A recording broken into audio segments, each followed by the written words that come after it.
Morning, everyone. Today we discuss about first chapter of SSLC, chemical reactions and equations. ರಾಸಾಯನಿಕ ಕ್ರಿಯೆಗಳು ಮತ್ತು ಸಮೀಕರಣಗಳು. ಮೊದಲನೇದಾಗಿ ಇದರಲ್ಲಿ ಏನು ಬರುತ್ತಂದ್ರೆ ಕೆಮಿಕಲ್ ಚೇಂಜ್ ಅಂದ್ರೆ ರಾಸಾಯನಿಕ ಬದಲಾವಣೆ ಅಂತ ಕರಿತೀವಿ. ವಾಟ್ ಈಸ್ ಕೆಮಿಕಲ್ ಚೇಂಜ್ ಅಂತ ನಿಮ್ಮ SSLC ಎಕ್ಸಾಮ್ ಅಲ್ಲಿ ಕೇಳಬಹುದು. ರಾಸಾಯನಿಕ ಬದಲಾವಣೆ ಅಂದ್ರೆ ಏನಂತೇಳಿ. ನೀವು ನಾರ್ಮಲ್ ಆಗಿ ರಾಸಾಯನಿಕ ಬದಲಾವಣೆ ಅಂದ್ರೆ it is A farming of new substance, ಹೊಸ ಒಂದು ವಸ್ತು ಉತ್ಪತ್ತಿ ಆಗೋದಕ್ಕೆ ನಾವೇನಂತ ಕರಿತೀವಿ, ಕೆಮಿಕಲ್ ಚೇಂಜ್ ಅಂತ ಕರಿತೀವಿ. ಸರ್ ಹಾಗಾದ್ರೆ ಯಾವ ರೀತಿ ಅಂತ ನೀವು ಕೇಳಬಹುದು. ಯಾವ ರೀತಿ ಅಂದ್ರೆ ಈ ಒಂದು ಊದುಬತ್ತಿ ನೀವು ಮನೆಯಲ್ಲಿ ಪೂಜೆ ಮಾಡ್ಬೇಕಂದ್ರೆ ಊದುಬತ್ತಿ ಇರುತ್ತೆ. ಆ ಊದುಬತ್ತಿಗೆ ಏನಾದ್ರೂ ನೀವು ಸುಟ್ರಪ್ಪ ಅಂದ್ರೆ ಆ ಒಂದು ಫಾರ್ಮ್ ಇದ್ದು ಇನ್ನೊಂದು ಫಾರ್ಮ್ ಚೇಂಜ್ ಆಗ್ತದೆ. And also change in the mass. This is called as chemical change. ಈಗ ಒಂದು ಫಾರ್ಮೇನೆ ಬೇರೆ ಇರುತ್ತೆ. ಈಗ ಒಂದು ಸಾಲಿಡ್ ಸಬ್ಸ್ಟೆನ್ಸ್ ಇರುತ್ತೆ, ಅಂದ್ರೆ ಘನ ಸ್ಥಿತಿಯಲ್ಲಿ ಊದಿನ ಕಡ್ಡಿ ಇರುತ್ತೆ. ಅದು ಸುಟ್ಟಾಗ ಅದು ಬರ್ನ್ ಆಗಿ ಆ ಒಂದು ಪೌಡರ್ ಫಾರ್ಮ್ ಅಲ್ಲಿ ಬರುತ್ತೆ ಅಥವಾ ಗ್ಯಾಸಿಯಸ್ ಫಾರ್ಮ್ ಅಲ್ಲಿ ಹೊರಗಡೆ ಹೋಗ್ತೈತಿ, ಅಂದ್ರೆ ಹೊಗೆ ರೂಪದಲ್ಲಿ ಹೋಗ್ತೈತಿ. So that is called as chemical change. ಆಮೇಲೆ ಹಾಲಿದ್ದಿದ್ದು ಮೊಸರಾಗೋದು, ಆಮೇಲೆ ಕುಕಿಂಗ್ ಆಫ್ ದ ಫುಡ್, ಆಹಾರವನ್ನ ಬೇಯಿಸುವುದು, ಇವೆಲ್ಲ ನಾವು ಏನಂತ ಕರಿತೀವಿ ಅಂದ್ರೆ ರಾಸಾಯನಿಕ ಬದಲಾವಣೆಗಳು ಅಂತ ಕರಿತೀವಿ. ಅಂಡ್ ನೆಕ್ಸ್ಟ್ ಒನ್, ಇದರಲ್ಲಿ ಮೇನ್ ಇಂಪಾರ್ಟೆಂಟ್ ನಿಮ್ದು ಎಕ್ಸಾಮ್ ಅಲ್ಲಿ ಪರ್ಪೋಸ್ ಯಾವ್ದು ಬರುತ್ತಪ್ಪ ಅಂದ್ರೆ first one exothermic reaction. Exothermic reaction ಅಂದ್ರೆ ನಾವು ಕನ್ನಡದಲ್ಲಿ ಏನಂತ ಕರಿತೀವಿ ಅಂದ್ರೆ ಅದಕ್ಕೆ ಬಹಿರೋಷ್ಣಕ ಕ್ರಿಯೆ. Exothermic reaction is also called as ಬಹಿರೋಷ್ಣಕ ಕ್ರಿಯೆ. ಬಹಿರೋಷ್ಣಕ ಕ್ರಿಯೆ ಅಂದ್ರೆ ಏನಪ್ಪಾ ಅಂದ್ರೆ in English exothermic reactions means it is a releasing of the heat energy or the chemical reaction which is accompanied by the evolution of heat energy. ಆಮೇಲೆ ಶಾಖ ಶಕ್ತಿಯ ಬಿಡುಗಡೆ ಆಗುವುದಕ್ಕೆ ನಾವು ಏನಂತ ಕರಿತೀವಿ ಅಂದ್ರೆ ಬಹಿರೋಷ್ಣಕ ಕ್ರಿಯೆ ಅಂತ ಕರಿತೀವಿ. ಒಂದು ಉದಾಹರಣೆ ನಾವು ಮುಖಾಂತರ ನೋಡ್ಬೇಕಾದ್ರೆ C+O2 it gives CO2 plus 393.5 kilojoule of heat. Carbon plus oxygen it gives carbon dioxide plus 393.5 kilojoule of heat. ಇಷ್ಟು ಪ್ರಮಾಣದ ಹೀಟ್ ಅನ್ನ ಇದು ಏನ್ ಮಾಡ್ತೈತಪ್ಪ ಅಂದ್ರೆ ರಿಲೀಸ್ ಮಾಡ್ತೈತಿ. So heat energy is released in this type of chemical reaction. ಇದಕ್ಕೆ ನಾವೇನಂತ ಕರಿತೀವಿ, ಎಕ್ಸೋಥರ್ಮಿಕ್ ರಿಯಾಕ್ಷನ್ ಅಂತ ಕರಿತೀವಿ. ಆಮೇಲೆ ಎರಡನೇದಾಗಿ ಎಂಡೋಥರ್ಮಿಕ್ ರಿಯಾಕ್ಷನ್ ಅಂತರುಷ್ಣಕ ಕ್ರಿಯೆ. ಎಂಡೋಥರ್ಮಿಕ್ ರಿಯಾಕ್ಷನ್ ಅಂದ್ರೆ ಅಂತರುಷ್ಣಕ ಕ್ರಿಯೆ ಅಂತ ನಾವು ಕರಿತೀವಿ. ಎಂಡೋಥರ್ಮಿಕ್ ರಿಯಾಕ್ಷನ್ ಅಂದ್ರೆ ಹೀಟ್ ಈಸ್ ಅಬ್ಸಾರ್ಬ್. ಆ ಒಂದು ಅಂತರುಷ್ಣಕ ಕ್ರಿಯೆಯಲ್ಲಿ ಉಷ್ಣವು ಹೀರಿಕೆ ಆಗುತ್ತದೆ. ಉಷ್ಣ ಹೀರಿಕೆ ಆದಪ್ಪ ಅಂತಹ ರಾಸಾಯನಿಕ ಕ್ರಿಯೆಗಳನ್ನ ನಾವು ಏನ್ ಕರಿತೀವಿ, ಅಂತರುಷ್ಣಕ. That type of the chemical reaction is called as endothermic reaction. For example N2 plus O2 plus 180.5 kilojoule of heat, it gives 2 NO. So here heat is absorbed.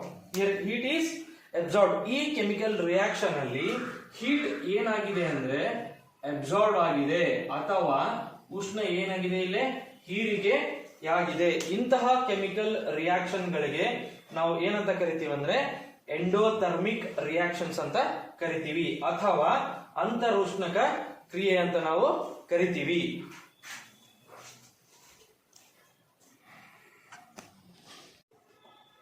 Chemical equations, balancing of chemical equations ಅಂದ್ರೆ ಸರಿದೂಗಿಸಿದ ಸಮೀಕರಣಗಳು.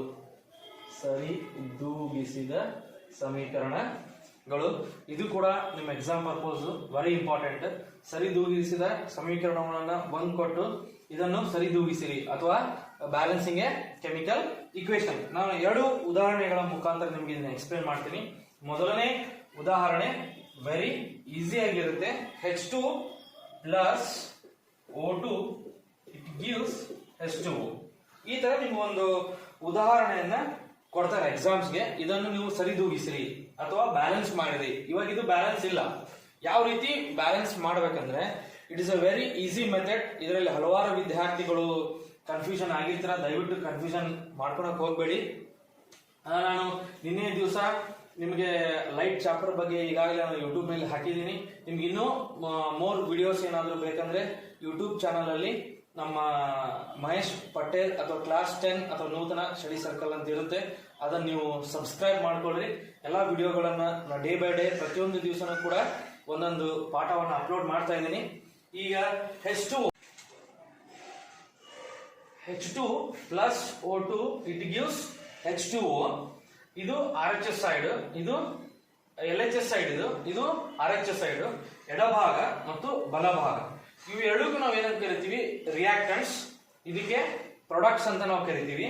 LHS side ಅಲ್ಲಿ H ಎರಡು ಇದಾವೆ, hydrogen 2 ಆಟಮ್ಗಳು. ಅದೇ ರೀತಿಯಾಗಿ oxygen 2 ಆಟಮ್ಸ್ಗಳು. But ಬಲಭಾಗದಲ್ಲಿ hydrogen 2 ಆಟಮ್ಸ್ಗಳು, oxygen ಕೇವಲ 1 atom ಇದೆ. ಆದ ಕಾರಣ ನಾವು ಇಲ್ಲಿ ಏನ್ ಬರೀಬೇಕಂದ್ರೆ H2 plus O2 it gives 2H2O. ಇಲ್ಲಿ ನೋಡ್ರಿ, ಇವಾಗ ಇಲ್ಲಿ ಎಷ್ಟಾದ್ರು O 2 ಆದ್ರು 2O. ಓಕೆ, ಇದು ಬ್ಯಾಲೆನ್ಸ್ ಆಯ್ತು. ಈ ಕಡೆನೂ 2O ಇದೆ, LHS ಇದು ಕೂಡ ಬ್ಯಾಲೆನ್ಸ್ ಆಯ್ತು.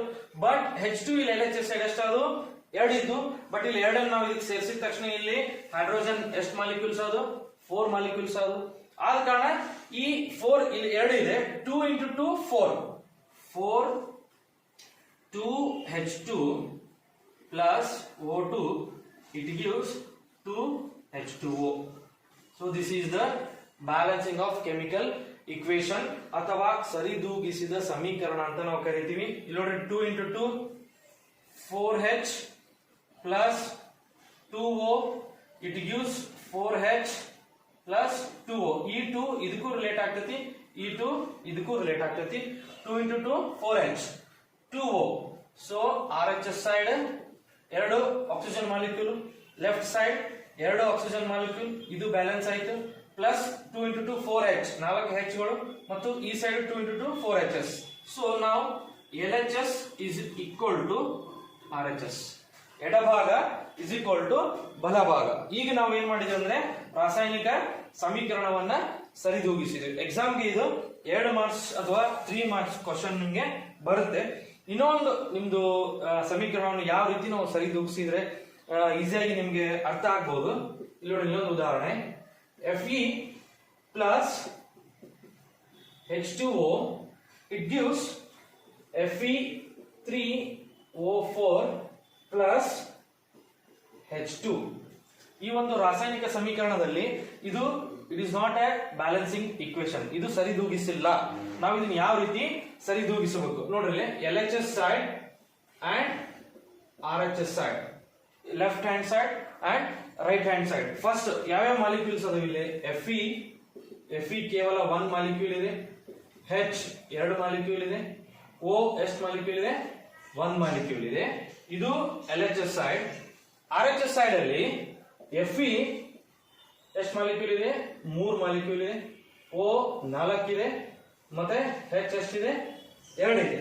3 ಆಮೇಲೆ ಆಕ್ಸಿಜನ್ 4 ಪ್ಲಸ್ ಹೈಡ್ರೋಜನ್ ಎಷ್ಟಿದೆ? 2 ಇದಾವೆ.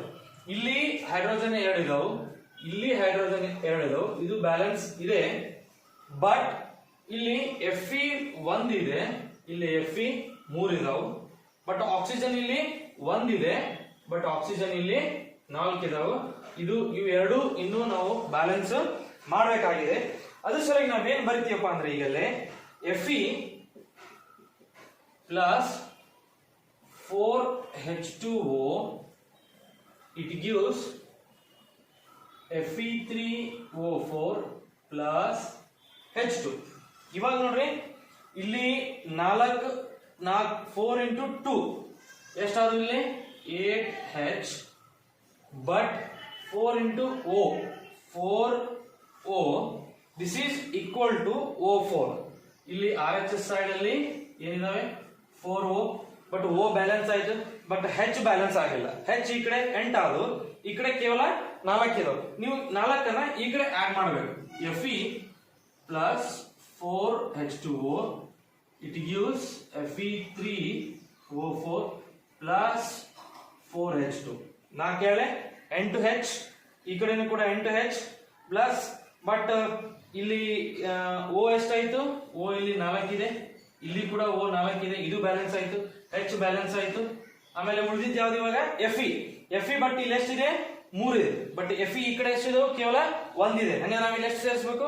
3 Fe ಅನ್ನ ಸೇರಿಸಬೇಕು. ಹಾಗಾದ್ರೆ ಬ್ಯಾಲೆನ್ಸಿಂಗ್ ನಾವು ಇಕ್ವೇಶನ್ ಮಾಡಿದ್ರಪ್ಪ ಅಂದ್ರೆ ಯಾವ ರೀತಿ ಬರುತ್ತಪ್ಪ ಅಂದ್ರೆ ಲಾಸ್ಟ್ ಗೆ ನಮಗೆ 4 3Fe plus 4H2O it gives Fe3O4 plus 4H2.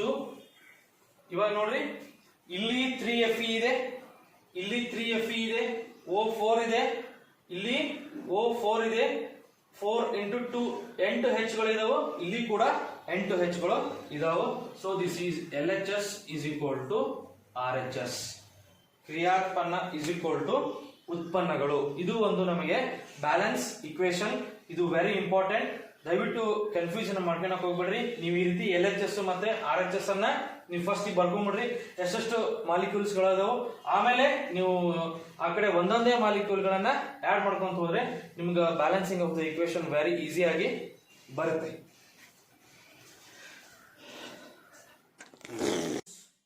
ಅಂದ್ರೆ ರಾಸಾಯನಿಕ ಸಮೀಕರಣಗಳ ವಿಧಗಳು ಯಾವ ಬರ್ತಪ್ಪ ಅಂದ್ರೆ, ಮೊದಲನೇದು ಸಂಯೋಗ ಕ್ರಿಯೆ, ವಿಭಜನ ಕ್ರಿಯೆ, ಸ್ಥಾನಪಲ್ಲಟ ಕ್ರಿಯೆ ಮತ್ತು ದ್ವಿಸ್ಥಾನಪಲ್ಲಟ ಕ್ರಿಯೆ. ಒಂದನೇದು ಫಸ್ಟ್ನೇದಾಗಿ combination reaction.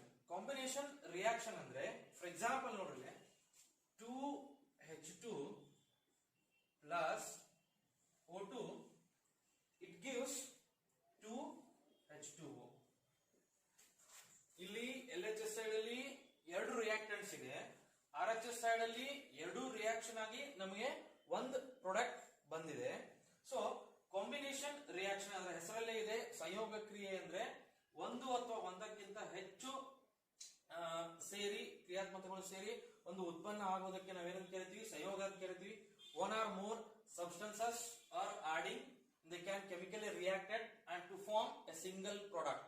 It is called as chemical combination reaction. Very ಈಸಿಯಾಗಿ ಇಲ್ಲಿ ನೋಡ್ರಿ, 2 ಇದ್ದಿದ್ದು 1 ಆಗಿದೆ ಅಷ್ಟೇ, 2 ಇದ್ದಿದ್ದು 1 ಆಗಿದೆ. That is called as chemical reaction, combination reaction.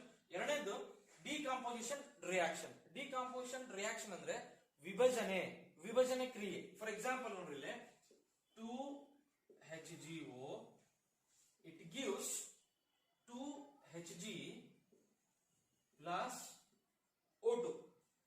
2HgO ಇಲ್ಲಿ ಒಂದು ರಿಯಾಕ್ಟೆಂಟ್ ಇದೆ, LHS ಅಲ್ಲಿ ಒಂದು ರಿಯಾಕ್ಟೆಂಟ್ ಇದೆ. ಇದು ವಿಭಜನೆಯಾಗಿ 2 ಅಥವಾ 2ಕ್ಕಿಂತ ಹೆಚ್ಚು ಉತ್ಪನ್ನಗಳು ಬಿಡುಗಡೆ ಆಗಿದ್ದಾವೆ. ಇಂತಹ ಕ್ರಿಯೆಗಳಿಗೆ ನಾವು ವಿಭಜನೆ ಕ್ರಿಯೆ ಅಂತ ಕರಿತೀವಿ. One single reactant broken down and to form a new one or more products, that is called as chemical decomposition reaction.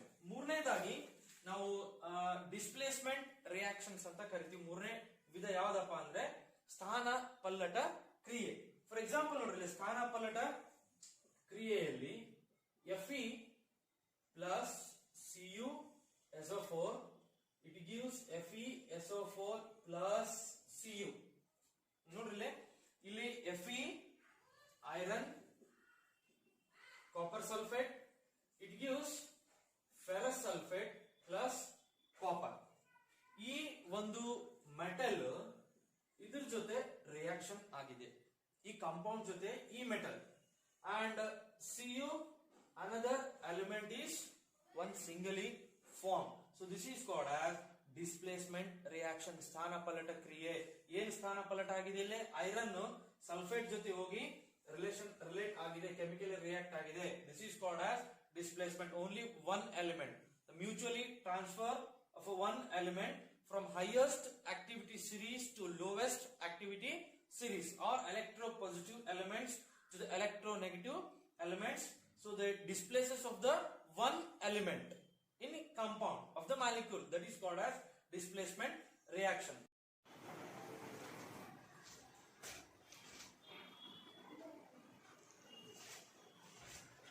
Fourth type of the reaction is double displacement reactions.